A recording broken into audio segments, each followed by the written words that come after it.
as well.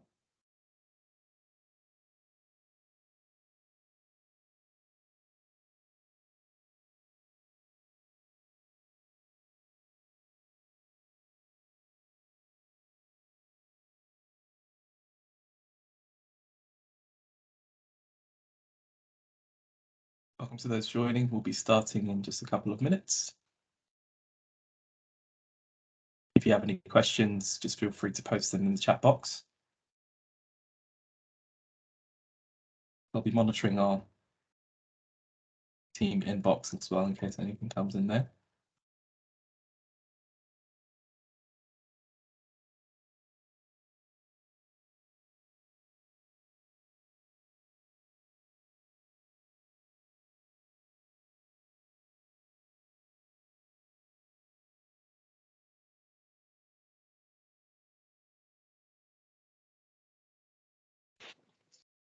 I really do think you should have some lift music on while we're waiting or something like that.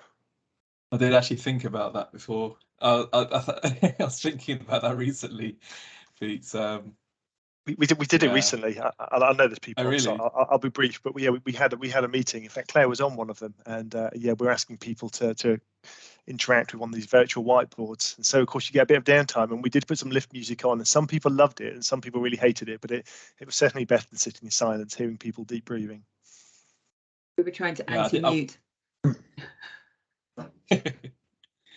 I would suggest the music from the art wall from Heartbeat, showing my age there.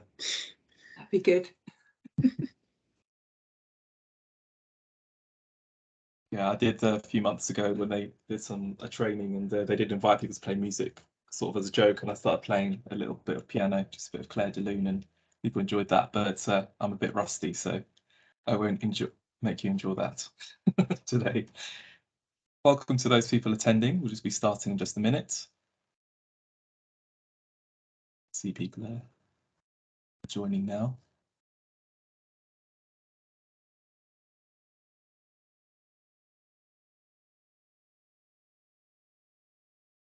Okay, it's 2 p.m. We're expecting more people to join in the coming minutes, but we'll make a start so we can make the most of the time. Welcome, everyone. My name's Edwin. I'm from the Demand and Capacity team in NHS England. Today is the last but not least webinar in our 4-part series on system modelling, which is the first webinar we've covered on system modelling approaches. We're very lucky to have 3 very talented, enthusiastic individuals from Norfolk and Waveney, Aaron, Pete and Claire today to talk about the work they've been doing in Norfolk and Waveney ICS. So without further ado, I'll just hand over to them to introduce themselves. Thank you very much. So hello everybody. I'll start and I'll pass on to my colleagues. So my name is Pete Best, and I'm currently the head of Insight and Analytics for the Norfolk and Waveney ICS. And then with me we've got Claire. Hi, I'm Claire Euesden, the Elective Recovery Programme Lead for Norfolk and Waveney ICS. And also Aaron. Hi, I'm Aaron. I'm an analyst at the James Paget Hospital as part of the ICS. So we'll kick straight into it. So the reason why we've come here today, and hopefully you're all expecting it, is to talk to you about how we implemented system dynamics across the Norfolk and Waveney ICS. We're actually involved in a pilot with NHSI and some of the colleagues on here, so they kind of blackmailed us to come and present to you as a group. But we are happy to do it at the same time. We don't feel compelled. It's something we do support. What we're going to do is we're going to talk you through a bit of a story about how we got involved in system dynamics in the first place, how we went through that pilot and how we set it all up. We'll then talk you through the model development that we did, and Aaron's going to show you how you can interact with it and how the customers do. And then we'll sum up with some of the parts that worked well and some of the parts that didn't work so well and our next steps. I think from the outset, it's worth saying we are not an exemplar. We are not a gold standard. We have done a few pilots. We've started working it, and we'll tell you honestly about how we found it and some of the parts that we would do differently again if you choose to implement a similar model. If you can skip to the next couple of slides, Aaron. So what I'll do to start off with it is tell you exactly about how we started off with this. And we started off in the best way, really. We started it off because we had a problem that we couldn't solve. The Norfolk and Waveney ICS has got about 1.1 million people.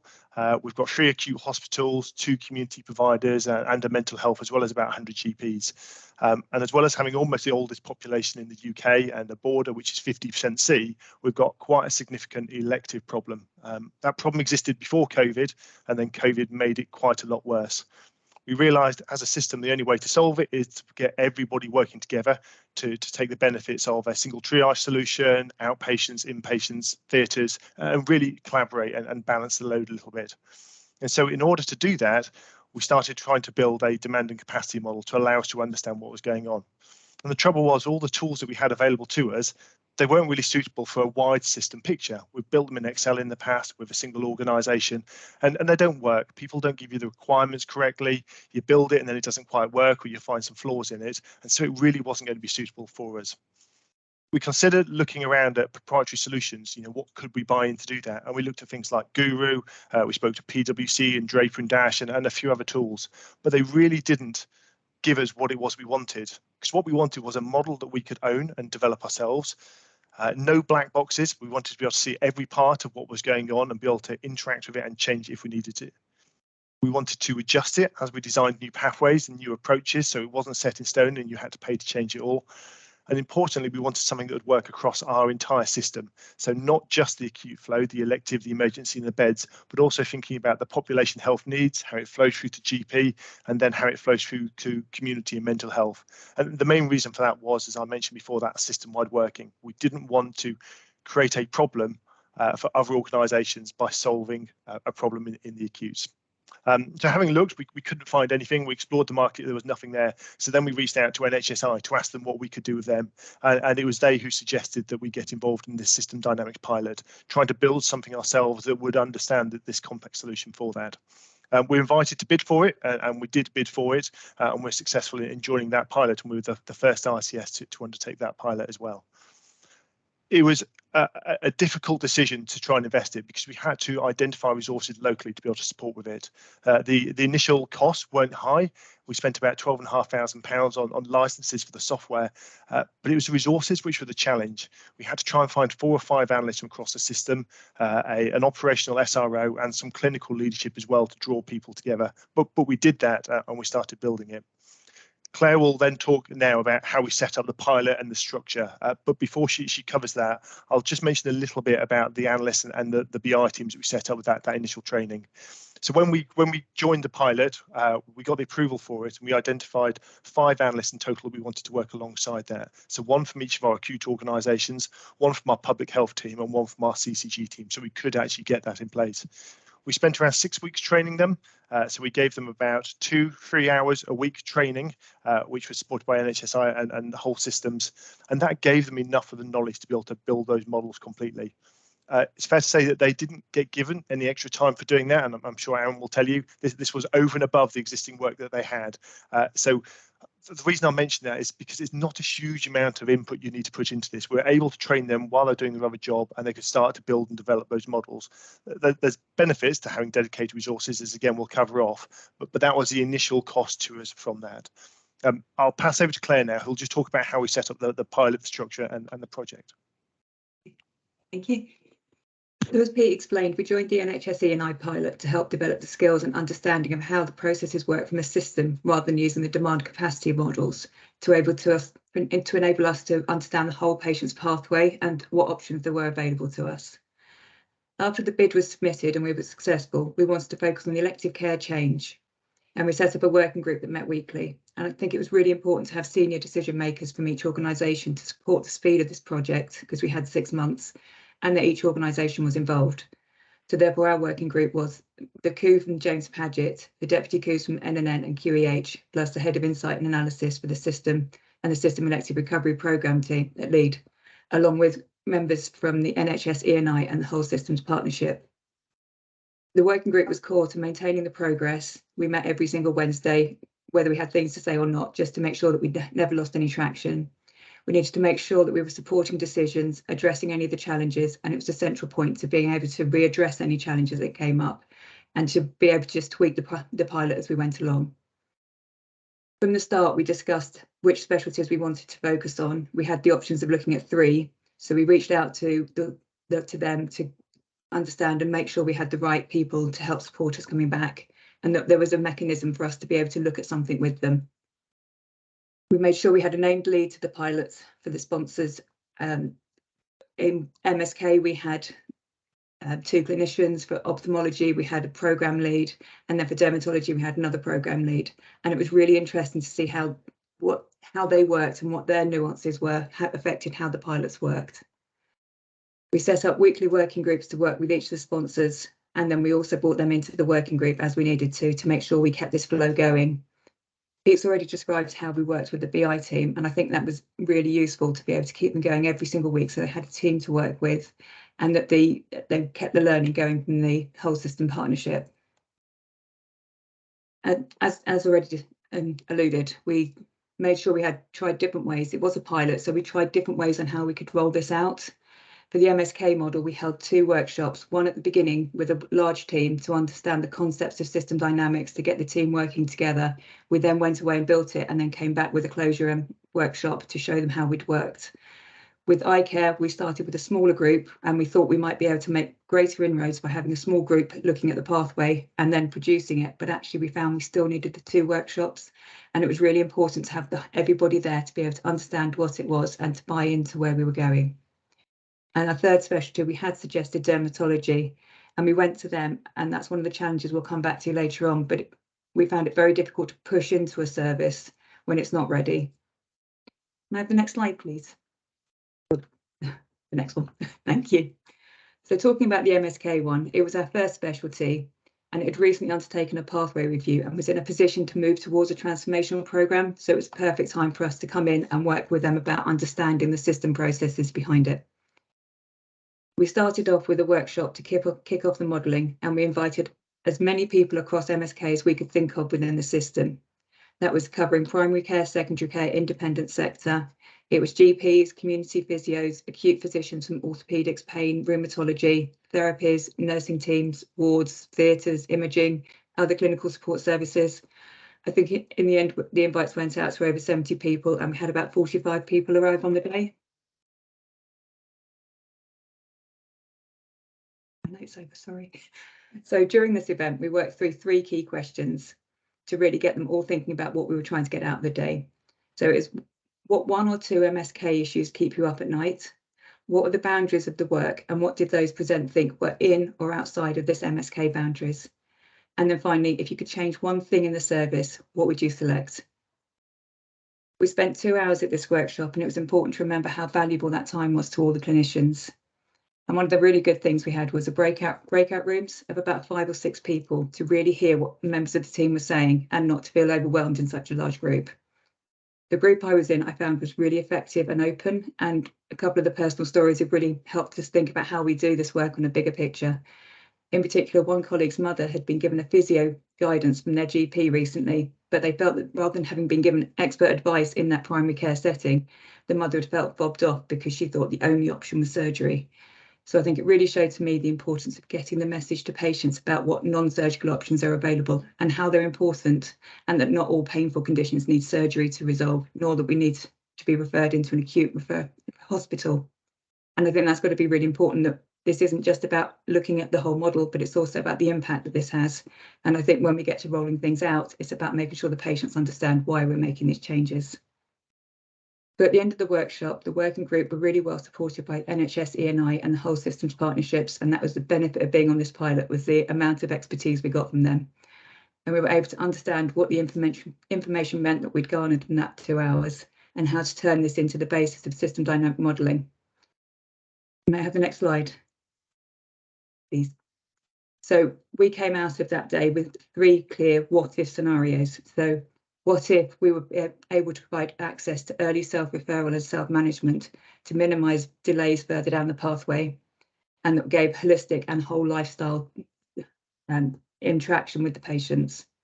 What if we deployed MDT ACP-led triage of long waiting patients across the system, with that reduce the number of patients being referred in? And then what if we eliminated the interruptions in the inpatient pathway, i.e. what if we set up protected capacity? And then the second box underneath helped us work out what the parameters were to our MSK programme. So we've set it up as a 10-year model going back to 2018. So pre-COVID, what did the referrals and the capacity look like? Going all the way through to 2028. So if we're looking forward to change things, look far enough into the future so we can really see that they're making a change. We agreed we'd do weekly time gaps. That would then give us seasonality, but it wouldn't give you the daily granularity that would just go up and down and mean nothing. We also worked through, and we needed to work up, because of the way orthopaedics is set out, we needed to work from subspecialties up to be able to then work on an overarching orthopaedic model. And we also needed to work through the 5 individual localities. They all work very differently, and if we don't know what we're working with now, we can't really work out what the changes will mean in the future.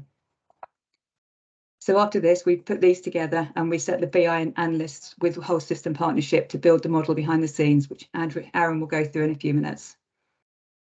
And then following they built the building up of this, we then had a follow-up workshop to show the group how this model worked. Can I have this next slide, please?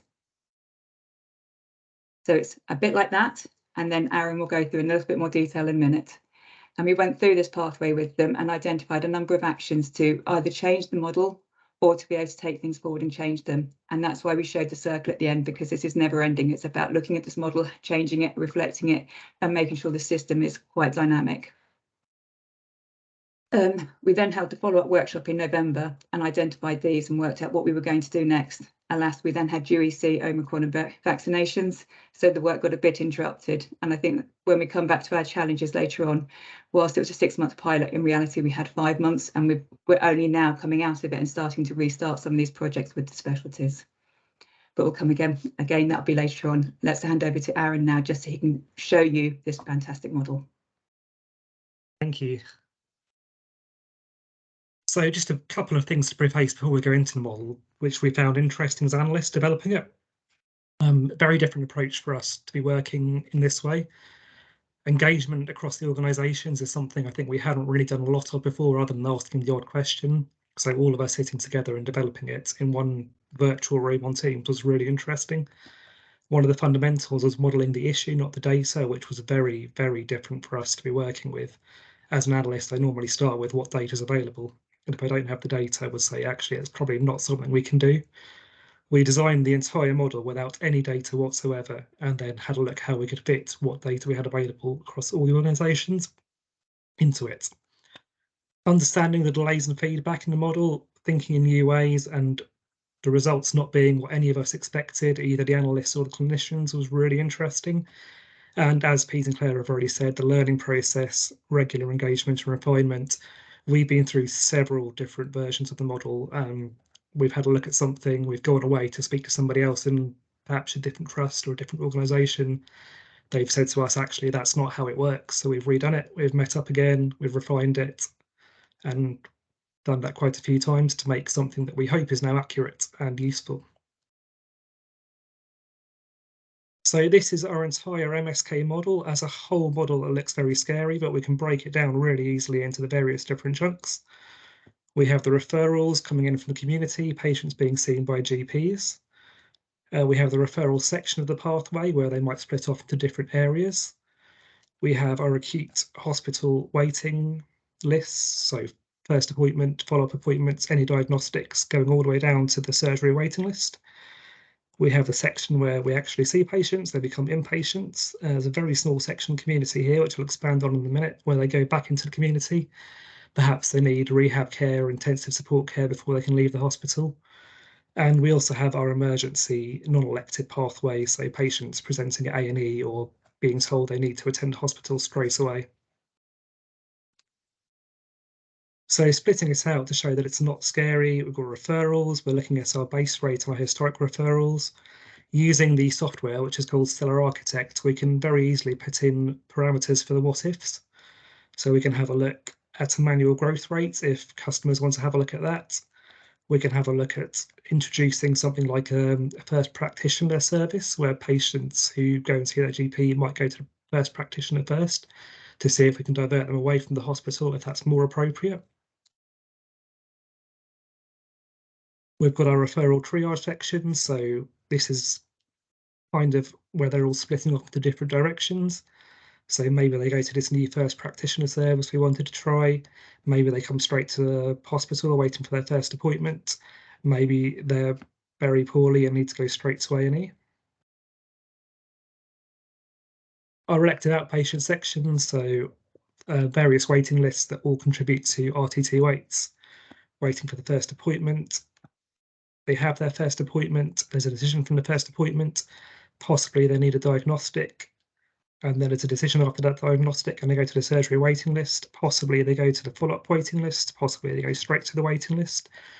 All of this is arrayed 3 ways across the 3 acute hospitals, and we can array it as often as we want. So we did discuss going even further into the MSK and splitting that into 5 different pathways. But the really important bit to us was to try and keep one pathway for everything. Otherwise, it would be very complicated. You'd have lots of different pathways on the model. And Stella allowed us to do that really easily and nicely. So then we have our elective admitted section. Elective occupied beds is obviously all feeding into how many patients we can see from the waiting list. There's some stuff about theatres that's been cropped up at the end here. And obviously theatre capacity is very important as well, and something that a lot of trusts are discussing. And at the same time, at the bottom of the model we saw earlier, we've got our non-elective section. So we've got patients attending A&E, ending up in trauma beds sometimes, and this impacts our elective recovery as well, because, you know, with the pressures, more patients in beds, we can't see as many patients from our waiting list. And at the end, the really small orange bit I showed you earlier is our rehab and intensive support. So patients who come in either elective or non-elective and now need to see one of these 2 providers before they can be properly discharged. This is something that was quite new to all of us. So my colleagues went out and spoke to the various people who worked in these organisations. One of the ones I mentioned earlier. So we drew how we thought it was. They said that's actually not how it is. We refined it a couple of times. Really interesting for us and really interesting to make a model that brings all this stuff together. So I'll now show you a demonstration of the model. Can you see that? Has it switched from the slides? Yes, it has. We can still see the system dynamics model. Fantastic. Thanks, Pete. So this is the model itself, which I've just shown you, so I won't go into too much. This is the Stellar Architect software. And this is the interface which customers can interact with it. I'm doing it through the software, but we can publish this to the web in the same way you'd publish a Power BI report or an SSRS report. So customers don't need the software. We can make it available to anybody with an email address pretty much. Password protected as well, so only people who want to see it can see it. Interface is quite like a PowerPoint presentation. We can build it up however we like. First slide is a demonstration of the model itself. We wanted to make sure that it wasn't a black box, that everybody who came along could actually see what was going on underneath the bonnet, so to speak. It's not just some kind of mystery. And then we split it into the same kind of sections that you've just seen earlier. So to give you a couple of demonstrations of the things we can do, we can have a look at referrals. We can have a look at first appointments. So this is a good one to interact with. I can run my simulation. As stated earlier, we're using 3 years worth of real data into this and 7 years of forecasting. So our surgery waiting list at MSK is going to go up. I think most trusts looked like that a few months ago, but with the COVID backlog. We can see what happens if we adjust our first appointment capacity in a graphical format like this. I don't know whether it's particularly useful, but it's something you can do. And you can see it's had an effect on our surgery waiting list. And something which I prefer is to adjust the percentages. These are all based off the real data across the 3 trusts. So if we change the percentage of people who need no further action after their first appointment and run our simulation again, we can see the comparative changes. So the first run was our base model, the second run was with the graphical interface, and the third run is just adjusting this. Again, diagnostics and follow-ups, very similar things, so I'll skip over those. Surgery, one of my favourite ones, as I've been an analyst in acutes for about 5 years now. So if I run my simulation again, just with the base data, no changes, my surgery waiting list is going to go up. If I reduce my elective length of stay from 6 days to 5 days, and run it again, we can see it actually has a very, very big effect on our surgery waiting list, which is quite interesting. If we increase our theatre sessions from 300 a week to 400 a week, and run it, you can see that it's made absolutely no change. And that is because we're constrained by the beds. So if I then increase my beds just from 52.6 to 55 and run it again, we can see that it's now changing again. And that's something that we found really interesting, both to the analysts and all the other customers using the model. Because there's always a lot of discussions around the theatre sessions. It's just, I should point out, it's just in this scenario. I'm not saying it's always the case. There probably are somewhere it's reversed. And then finally, rehabilitation, which is something I really didn't know a lot about, as I mentioned. So if I reset my model and run it as a default, these are our patients waiting for a rehab bed in one of the 3 acutes. If I increase my rehab beds, double them, we can get through them a lot quicker. It's a lot better for the patient, of course, but it's easier said than done, doubling your beds. If I reduce their length of stay by half, you can see that has a massive impact on our rehab waiting list. And if I increase the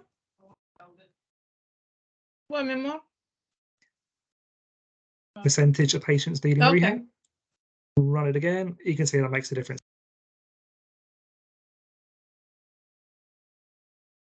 Aaron, you just need to unmute yourself. You've just been accidentally muted. I apologise. Was it just the last bit you missed there?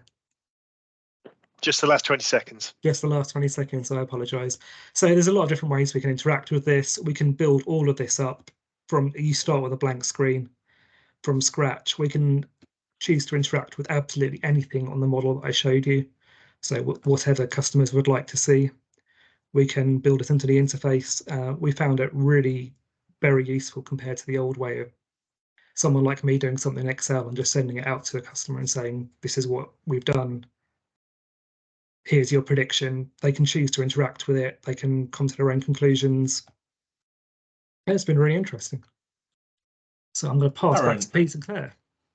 Aaron, before you finish it, just a quick question. Yeah, sure. I mean, this is from me. I've invited everyone. Feel free to ask questions. I think a lot of people are pondering and thinking about it.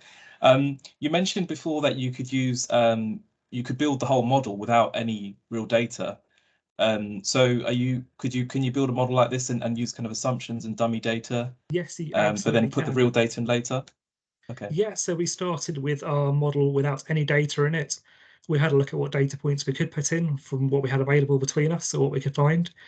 And you can absolutely use assumptions. You can build in formulas in the same way you would in Excel.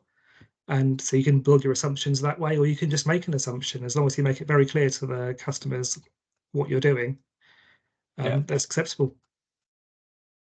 We have a hand raised, so I'll go to Andrew first and then Lorna, and feel free to unmute yourself. I think we have time to do that. Yeah, thanks, Aaron. I'm Andrew Dunn. I'm an orthopaedic surgeon in Bury St Edmunds, but I'm the regional clinical improvement lead for the East of England. And I think what you've demonstrated is really powerful in terms of how reducing length of stay, how you know, and I know it's really challenging at the moment, protecting ring-fenced elective capacity for patients on elective pathways. But you know what a difference that can make to the waiting list trajectory, and I think you've made that really sort of clear. So thank you. I should say as well, this is just me demonstrating things. I know in reality, reducing length of stay by 1 day is a lot harder than it sounds. But sometimes it's not necessarily reducing it the whole day, but you could be earlier discharges. You can get almost half a day out just by getting patients released in the morning. Thanks, Andrew. Lorna, would you like to ask a question or comment? Yeah, thank you. Thanks, Aaron. This is a very interesting model. I suppose my question is around urgency and whether this model takes into account patients that need to be seen quicker than others somehow. I know it's clever. I guess I wondered how clever is it? It doesn't. It is possible. So when I mentioned earlier that we can array everything. So at the moment for the acute side, it's arrayed 3 times between the 3 acute trusts. We could array it by priority. We could array it by the different types of MSK pathway. It becomes more complex, and I think We're going to talk a bit more about it as the session goes on, about overcomplicating it in such a small context, but it is possible to do. It's not in this model at the moment. So I'll just expand on that. So part of the reason why we didn't is in the same way that I described at the beginning. We used to build Excel models, and they used to be quite simple to do until people wanted to look at performance and 104-week waiters and 52-week waiters and 40-week waiters, et cetera, and became very difficult to model. So instead, we wanted to focus this primarily on that demand and that capacity and that waiting list size, as opposed to looking at all the different nuances. The only exception to that is we did put in an ability in here for some patients to escalate from the elective pathway over to the emergency pathway, so we could see that when the waiting list was growing, we would then see increased emergency admissions, which would cause the bed issue, which Andrew referred to earlier on. So we tried to put that feedback loop in. Just a couple of questions. I think this one might be for Claire. How has this model been used in strategic planning by the users after the model has been built? What has been the impact? I think we'll come to that in a minute when we go through the good bits and challenging bits that we've experienced so far. But it's been really interesting to start the conversations about where do we focus and what are the big things that we need to be looking at, such as the bed numbers. Okay, we'll come on to explore that a bit more. And just a question from Andrew. This may be for Pete. Looks like a great piece of work.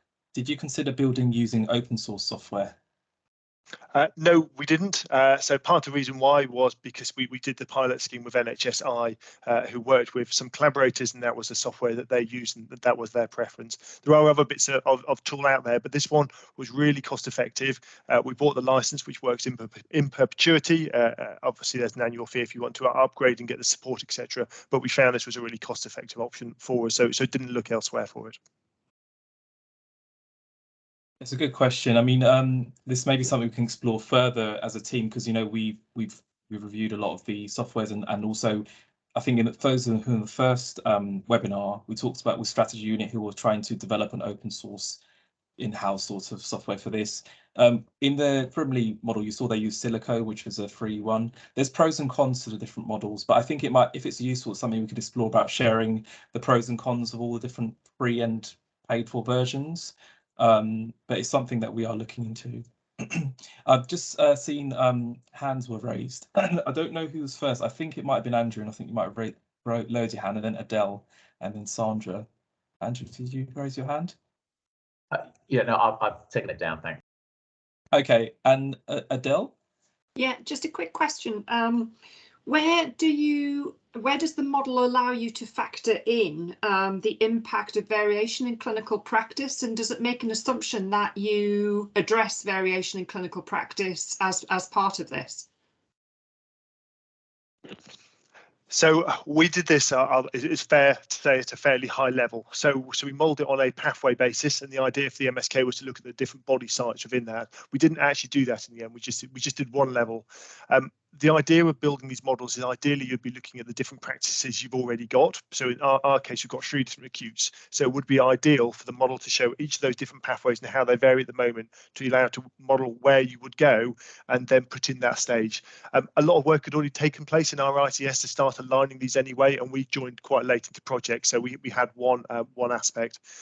One of the other pilot sites, ophthalmology, I believe, did have some very different practices, and so the model looks slightly different in that it's got 2 with a toggle to allow you to do that third one. So that was the only variation we built in.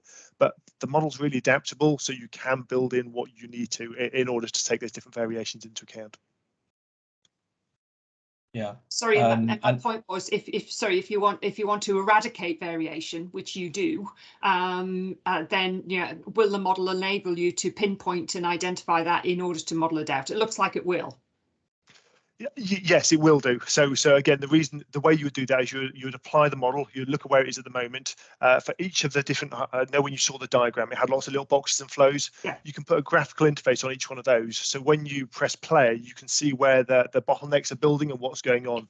That allows you to start to identify where the problem is, and then tweak, change, put in a different one, and then see what the impact would be. So yes, it does. It doesn't tell you what the answer is. It's a supporting tool, if you know what I mean. But yes, it does. Great, thank you. Within the MSK, what we were looking at was variances across the different place-based areas. So we had 5 of those coming in. So that's why it was important for us to know what the differences were at the different steps.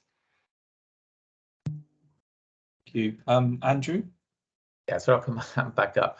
So I think we've talked about reducing unwarranted variation, and one of the ways of doing that is using this kind of GIRF, methodology, and particularly with the high volume, low complexity, pathways. And I understand MSK is very broad. We should only just be thinking about orthopedic surgery, but pain, spine, and rheumatology.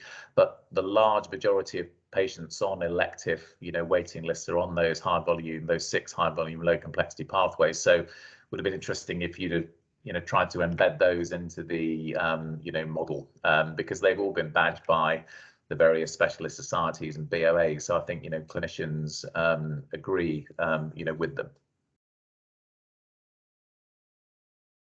No, I agree, and I think that would be one of our next steps, is to then get down to that sort of level, and that's why we were working originally with the subspecialties, because that then made it easier to work that through. And whether you have specific high volume, low complexity lists running in, or whether they're fillers and other lists, and the impacts that would be. Thank you.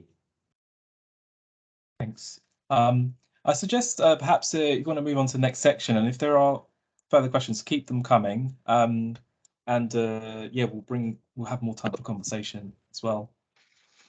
Great. I'm going to keep this brief because the questions are far more interesting than listening to me, Claire, and Aaron talk. But yeah, so what? So we built a model that looks like a pretty picture, but the questions you guys are asking are the important bits. So some of the things went really well. It really did increase collaboration across all the staff groups. So as we mentioned, we had about 50 people attend, and they included people from primary care, from community, from mental health, etc. People started talking very differently about the way that an interaction or a change in a pathway would affect other people in ways we hadn't really explored beforehand. And that meant it became a system-wide piece of work. It's the same with the operational teams, that they agreed to talk about it and how they could standardise, and the BI teams as well worked as one independent unit, one collective unit. So it was really good to get people talking. It did, there's comments in there about do we use Python or R, and I started typing back, but I'll cover it in this point here. We want to invest in our analytics team. We really want to professionalize them and make it different, but it's really difficult to do so because digital investment is so minor. We don't use R and Python really at the moment in the system. So we're stuck with SSRS, Power BI, etc., rather than some of the more advanced tools. And so this gave us a really good entry route into it. It allowed us to invest in it in an understandable way that we could do without a huge amount of training. I mean, so I run the team, but I'm really not technical. I can't use our PAS system. I can use Excel. I can't write SQL, but actually I was able to build models and make it work. I speak geek, but I can't do geek, if that makes sense. But it did allow us to progress it in that way. And it's been really good because it's got the analysts interested in different ways of doing things rather than just the red, amber, green status, which a lot of NHS reporting is all about. Linked to that, it did identify a need for modelling across the ICS. So we looked at this on a very granular level, so looking at the individual specialty, the individual pathways, but actually we're starting to look at a quality assurance based approach. How are we going to look at our strategic priorities? How are we going to model it? How are we going to put evidence base into it? And by having this tool available in our toolkit, it means that we're starting to talk about how do we embed it within all practice? How do we start to build these models rather than just making an assumption that making a change will happen? 2 other bits. One, excite and engage clinicians. I find it really hard to get clinicians really excited about data. Some of them are really excited about very specific things, but when you get that more strategic stuff, sometimes it doesn't always float their boat. Personally, I find. What we did find with this, though, is we got huge amounts of engagement. People were really interested. They could really see the benefit. They could really see how it could affect their clinical practice, their pathway design model, and got them talking. And that, for me, was one of the best bits about this. And then lastly, the model looks nice. The interface is really good, and people like a really good report. People are starting to use it. People are interested in it, and we'll be able to use it to evidence change. So there's some really good positives about this piece of work, albeit a pilot. If you go to the next slide, Aaron. Can I just say, I think the good thing about how you got the clinicians excited was because it wasn't about the data, and we weren't arguing about whether it was 3 or 4 every single time, but it was about the principles and about what the impact meant going across the system. So it's not all positive.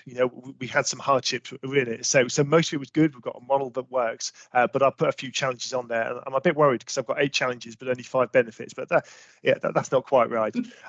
So I'll run through them very quickly again. So prioritization of resources was one, and you can take these as challenges, but also advice if you're going to set it up yourselves. I'd suggest don't run a new system dynamics modelling program at the same time as winter pressures are starting and COVID is just kicking off again. Because interestingly, a lot of people were quite busy. MSK worked really well, but the other pilots, we found it's really difficult to get some of that clinical engagement because people were on high alert with all the pressures going on. We also found the same issue with the BI teams as well. When pressure hits, people got pulled off, and we didn't have those dedicated resources, which meant that all of a sudden work had to stop. So that was one big challenge for us. One other one was around the provider investment in system-wide work. So this links without pressures again. Everyone agrees that working together as a system is exactly the right thing to do. You can fix problems in a very different way and get the economies of scale. But when all the problems start occurring and chief operating officers are asking for reporting and information, people start focusing on their own work, the work that's going to impact them right now. And undertaking system-wide modelling work will impact them in the future, but not today. And so some of that prioritisation was caused by organisations starting to revert back to type. That's something that you can overcome, but again, I think it came down to the pressure we had. We also had some scope creep. So this was talked about from how are we going to do this across our entire ICS? How are we going to identify our capacity and demand management? But as we started engaging with the clinicians, it became more pathway orientated and more focused on that specific MSK body side changes in their pathway. And it meant it took quite a lot longer to develop than we originally expected. So much so that we can't do it in the same way for every single specialty in order to build it all up into a complete system. So there's some what we delivered was exactly right for our clinical and operational teams, but it wasn't what we intended to deliver at the outset. So it's not a bad thing, but it's just something to be aware of. The focus is too specific, kind of focuses on the same way as that. I've got a picture of a second-hand car there because we wanted to do system dynamics as a system. We thought it was the right way to do it, but actually what we didn't need is us saying we want to do system dynamics now. We want to do system dynamics to you. What we really needed was a customer saying, we've got a really obvious problem and we need you to solve it for us. I mentioned we found system dynamics because we had a problem and we looked for a solution, and that's why we jumped on it so quickly. We didn't find that with all the different specialties. So again, I would make sure you've got a customer base that wants something from you. Dedicated roles fit some of the prioritisation of resources again. We didn't have those dedicated roles, which meant that people were doing it alongside other job, which means they couldn't dedicate their time to it, and that meant development was slower and could get postponed quite easily. I would definitely recommend trying to put in a permanent role if you're going to do something. Instant gratification for customers sounds a bit rude, but it's not meant like that. People want reports right now. People are used to high technology, iOS, etc. Building one of these takes investment. It takes investment from operational, admin, clinical, BI, etc. And it is a bit of a long slog. It is weeks and months as opposed to hours and days. And that means that people who want an answer right now is often the case in the pressurized world we live in at the moment. They don't get it straight away. They get it in the end, and providing they're happy to invest in it, it pays dividends, but it's just something to be aware of. And then lastly for us, it's a process of how we maintain it. The lady who built the MSK model has gone on maternity leave, but what we didn't do is factor that in at the start. How are we going to maintain that model? How are we going to make the changes? How are we going to continue to sell it? None of these are insurmountable, but as part of a rollout and planning, it's just stuff to take account of, stuff that we didn't necessarily do. Before we move on to the next slide, Claire, have I missed anything obvious about the challenges from an operational clinical side? No, I think they were the big ones. It was about making sure that there was the need there and they were asking for it rather than us trying to push, because that was the biggest challenge with our dermatology. Was we thought it was great, we thought they needed it, but if they don't think that, then you don't make it anywhere. And yeah, the winter vaccinations was a complete derailer. And then one last slide, and then I will be quiet so you can ask some more questions. So next steps for us, what are we going to do next? So I put 5 bullet points down in a logical order. The first one is a dedicated resource. We definitely want to keep with system dynamics. We definitely want to invest in it, and we do want to build it into the way that we are working as a system. To do that, I'm funding 1 and hopefully 2, if a meeting goes well tomorrow, dedicated analysts to just work on system dynamics across the system. So next areas to look at will be UEC, so the urgent and emergency care pathway, and the discharge to assess pathway, because both of them are full system-wide pieces of work. So if I can get some resources in to do that, we can show the value at a high level, and that will encourage organisations to start moving into it as well. Widen the scope. I feel like I've just covered that as well. instead of just focusing on those individual pathways for an individual specialty, whilst there's benefit there, we need to try and make it bigger and more strategic to try and get the real decision makers seeing the impact of it, and that will allow further investment to come in and further investment to be made. We're hoping to embed within our quality management approach. So as an ICS, when we become a legal entity, we are trying to understand what our main strategic priorities are. And what we want to do is make sure we have an evidence base for the work we're doing, rather than the assumption that making this change will have this repercussion. And so we'd like to say that as part of any wider strategic pieces of work, analytical, operational, clinical, we are going to be using system dynamics as part of that to evidence what it will look like. And we've agreed that with some of the senior managers in the ICS. We then want to get back into the providers. So I mentioned beforehand that providers pulled out a little bit because they couldn't see the benefit to them when it was impactful. This tool can be used at a granular level as well as a wider strategic level. And so once we can prove that value, we want to invest in some training, invest in some more licenses, and bring the rest of the BI teams in line with that as well, and provide them with the tools and experience to be able to do that. And then lastly, the fifth one feels like it should be first because it's what we're doing it now. How can we work with other people? How can we collaborate with it? How can we share the models we've already built and developed so people don't have to do it themselves? And how can we work collectively on identifying good practice? It's been an interesting journey so far. There's a question in the chat, which I'll just pick up now from initial planning and engagement. How long did it take? We worked on that first model for around 3 months ish. Now that wasn't full time because we were undergoing training at the same time, but that was roughly the size of that piece of work. I suspect it could have been done much more quickly, but you've got to take into account all the meetings you have to take place. So for clinicians, we were trying to book all the meetings 6 weeks ahead in order to allow people to get involved in it, make sure that their PAs can be changed accordingly. But it was that sort of lifespan from there. I'll stop talking there, Edwin, if that's okay. And I hope that was useful for people. We would like questions, please, because there'll be loads of stuff we haven't covered. So please do feel free to shout. Yeah, thank you so much. I mean, Aaron, feel free to stop sharing the slides if you wish, and we can always pull it up if needed. I'm sure then you can see more of us as well. But I just invite people to, if you want to raise your hand, to make a comment or question. I think we are in a rare position due to the efficiency of following the brief from Claire P and Aaron to having actually some time for Q&A this time at the end. So would anyone like to say something to ask a question? Andrew. Yeah, no, Pete, thank you. So were you saying that? Sorry, were you saying that the next piece of work is going to be to try and look at improving